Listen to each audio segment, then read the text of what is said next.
Oh, God, thank you. Thank you.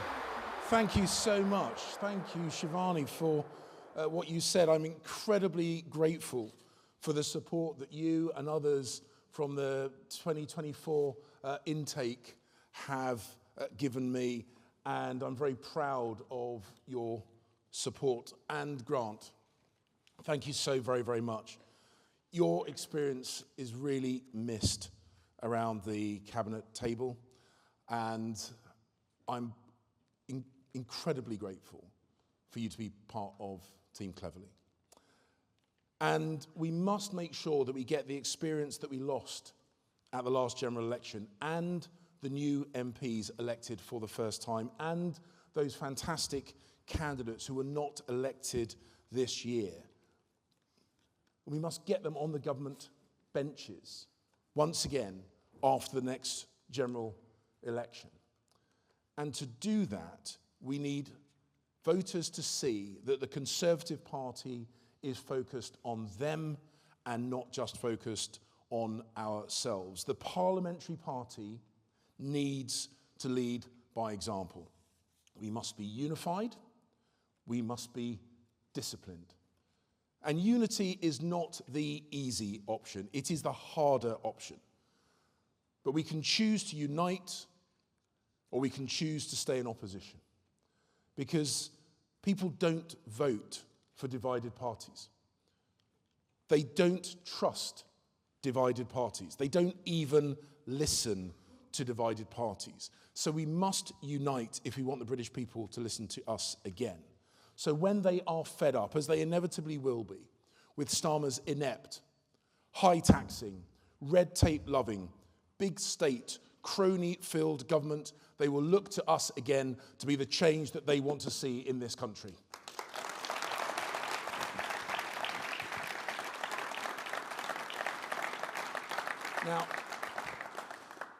Now, I've spoken on behalf of the government for 6 years.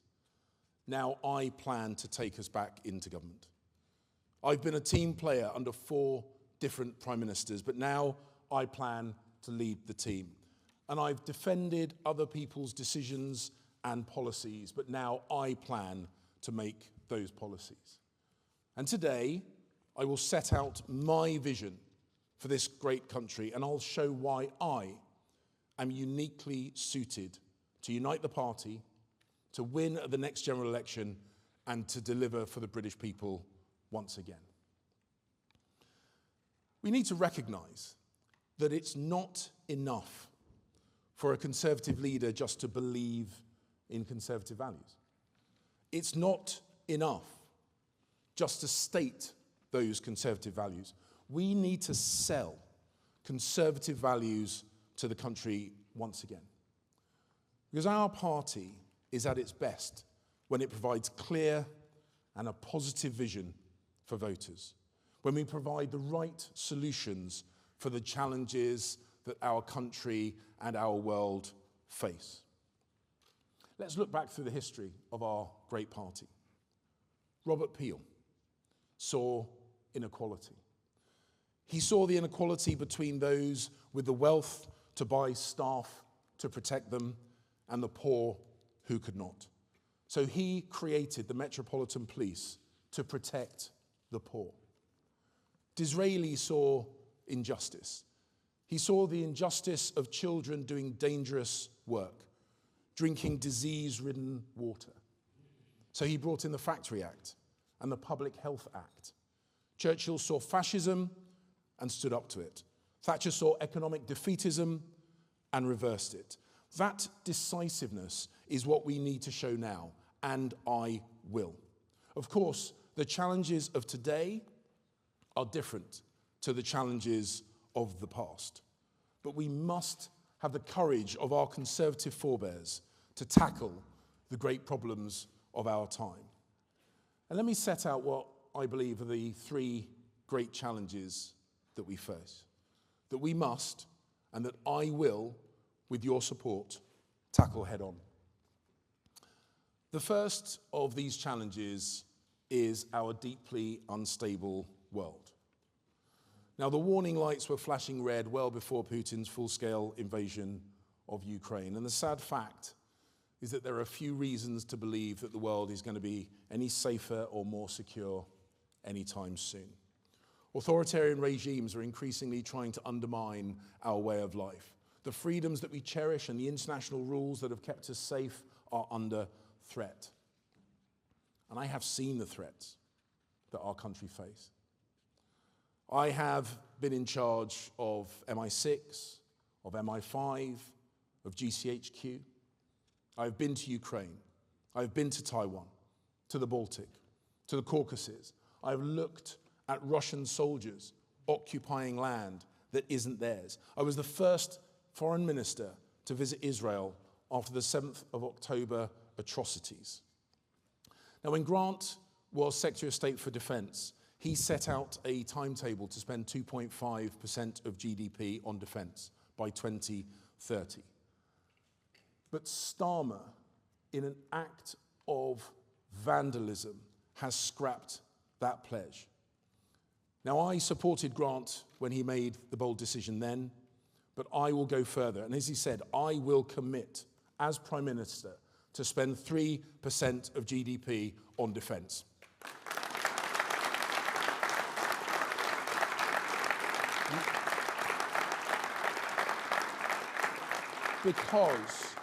Because you cannot penny pinch your way to peace. Security is delivered through strength, by planning for the worst, not hoping for the best. And we will send a signal to our enemies and our allies alike that the UK is prepared, that we will not leave the field. And just to put that commitment in perspective, we currently spend less than 2.5% of our GDP on defence, but 10 times that much on our health system, welfare system, and on pensions. Starmer says that we cannot afford to spend more on defence. I say we cannot afford not to.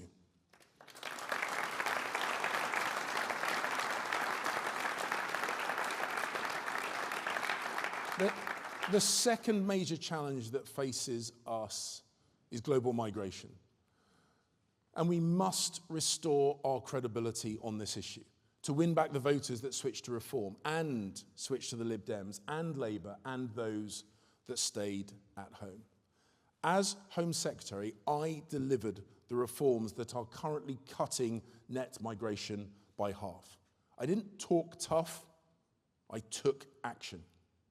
I negotiated with the Chancellor, with the Health Secretary, with the Education Secretary, to achieve the changes in our visa regime which are currently bringing those numbers down. And we have to be more honest in our conversation about the trade-offs with regard to immigration. And that means changing how we measure our wealth. It means using GDP per capita as the metric for our economy so that the Treasury cannot mask low growth with high migration. Rising GDP overall is meaningless if the wealth per person is falling. So we need to control legal migration. And when I was Home Secretary, I did. Under my leadership, Home Office applications fell.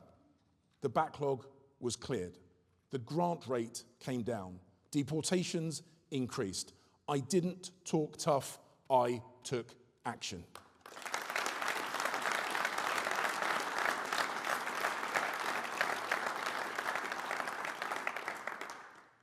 And when we deal with illegal migration, I stand by what I have always said. We need to have a deterrent.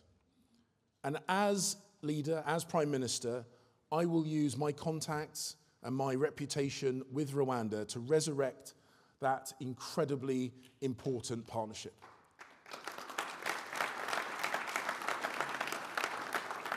And more than that, I will rebuild a relationship so badly damaged by Labour's arrogant and callous disregard to the diplomatic niceties that bind the world. To inform the media that they were scrapping this partnership before they had the courage to inform the Rwandan government is unacceptable, and that would never have happened under my leadership.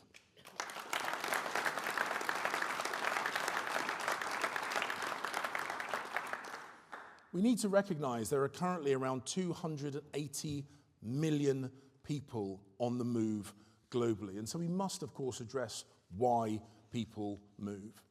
We have influence on the international stage, and we must use it.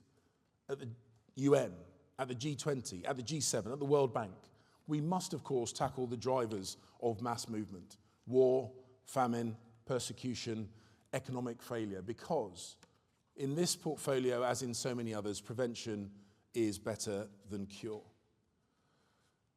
And to those people who we do welcome into our country, we must make it clear. Our welcome comes with modest but non-negotiable conditions. Tolerance isn't something that you demand of others, it is something that you are duty-bound to give. Our laws cannot be trumped by cultural sensitivities. Play by the rules, work hard, and you can expect our thanks and support. Break the rules, abuse our hospitality, and you can expect us to take action. The third major challenge that we must address is a crisis in the confidence in capitalism. We handed Labour a growing economy, the fastest economy growth in the G7. But compared to historic levels, and indeed compared to African or Asian economic growth rates, we are not doing anywhere near well enough. We need to unlock real growth again, and we need to show young people that free markets, not planned economies, are their friend. We need to turn them into capitalists, because too many people think that high taxes help them rather than hold them down. They think that more regulation protects them rather than benefiting incumbent suppliers. Protectionism drives up costs for them, drives down choice for them, benefits the already rich and harms the aspirational poor. And I will make boosting our economic growth a defining mission of our party. And I will make sure selling the benefits of free markets to a new generation is a key part of that. Because growth does not come from more quangos and nationalising services. It comes from less red tape, lower taxes, and a dynamic leadership. And we know this is true because we have evidence. Look at Docklands under Heseltine and Margaret Thatcher, the Olympic Park under Boris, and Tees Works under Ben Houchin. What I saw on the Tees Valley was incredible, stimulating an estimated 20,000 new jobs, attracting an annual £1 billion investment into the regional and local economy. And these low tax, low regulation zones is what I want to see more of around the whole country. We used to have a one in, one out rule for regulation. But the truth is, we strayed from the path of righteousness. So we've got to get back on track, maybe even go further, having a one in, two out approach to regulation. Because we must empower the innovators and the wealth creators. Because this son of an entrepreneur will make us the party of business once again.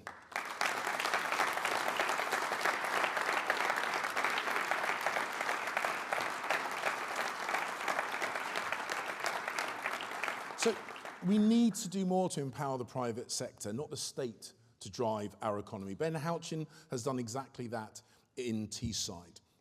This is the conservative economic model. And Churchill, as in so many things, was absolutely right when he said, a nation taxing its way to prosperity is like a man standing in a bucket and trying to lift himself up by the handle. People will vote for Starmer's statism if they don't feel that capitalism is working for them. And for many people, especially the young, it isn't working for them. Home ownership has been a cornerstone of the Conservative Party offer since the war. And just as Margaret Thatcher enabled council tenants to buy their homes in the 1980s, we need to give young people a stake in our society and in our growing economy. That is the Conservative, that is the capitalist approach. And it was right that we cut stamp duty for first-time buyers, but we should go further. It should be our mission to abolish stamp duty on homes altogether. It's a bad tax.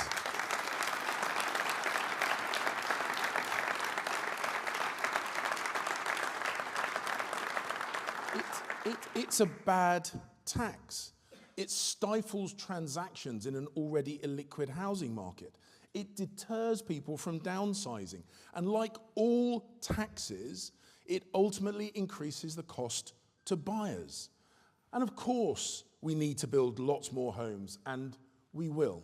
But we should be building upwards in our cities rather than outwards.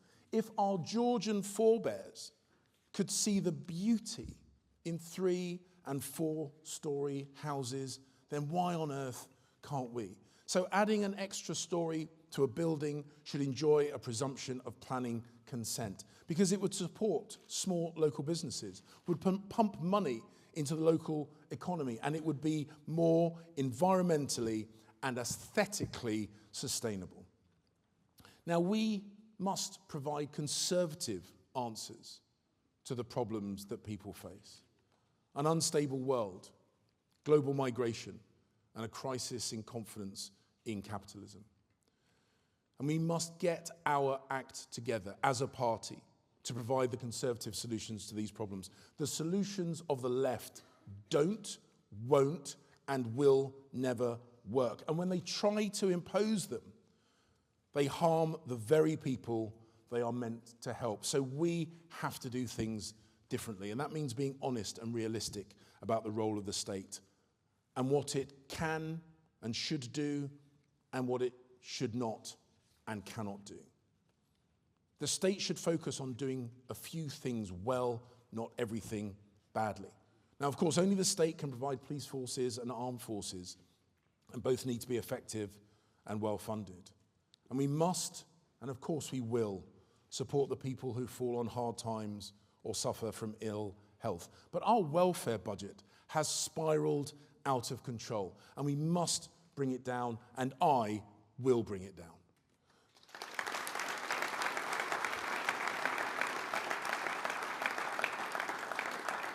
And we must also be honest about the trade-offs. We cannot nationalize all risks or eradicate all difficulties. The state should not always be the first port of call when problems arise. We should enable self-reliance, family-first resilience, and community solutions. Tax and subsidize cannot be our mantra anymore. So we must think and act like conservatives once again. Demonstrate that we understand the challenges that people in our country face now and provide the solutions to give them a brighter and better future. And we accomplished lots in government, but our divisions and our behaviour obscured our victories and amplified our mistakes. We spent too much time talking tough and not enough time taking action. We spoke lots about what we were going to do, but almost never about why we were going to do it.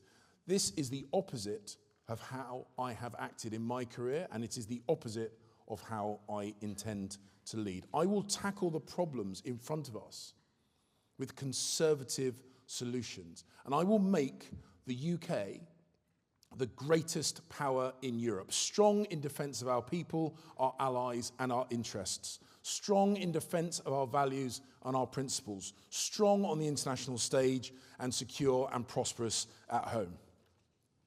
I don't accept the shared declinism of Starmer and Farage, who both believe that our best days are behind us. Starmer thinks it was better before we left the EU. Farage thinks it was better before we joined the EU. They're both wrong. I know that our best years can be ahead of us, but only if we replace this useless Labour government. And in order to win again, we need a leader who can unite the party. And I'm the best place to do that. Because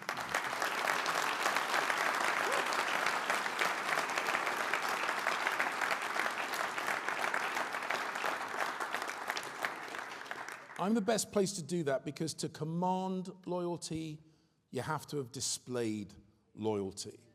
And I have always served the leader of the day, never briefed against colleagues, and focused relentlessly on delivering for the British people.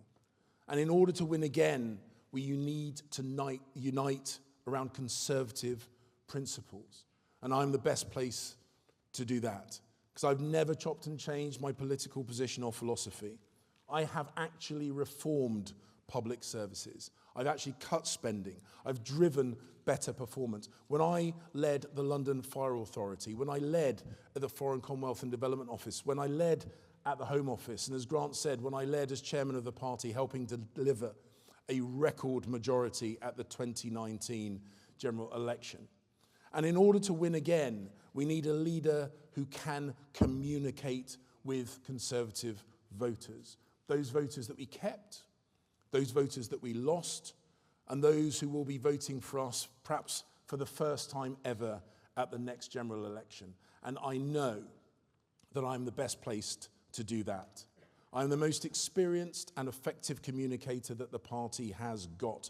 And you cannot communicate your policies or our values if you hide from the media. So I know that I can unite the Conservative Party with sound conservative principles, delivered in a positive, optimistic, and energetic way to show that we can get us back to where we need to be. I know that I'm the best placed to lead our party as leader of the opposition and then our country as Prime Minister. And I know that I can lead us to that better future. And the time is now. There is no time to lose. So let's get to work. Thank you.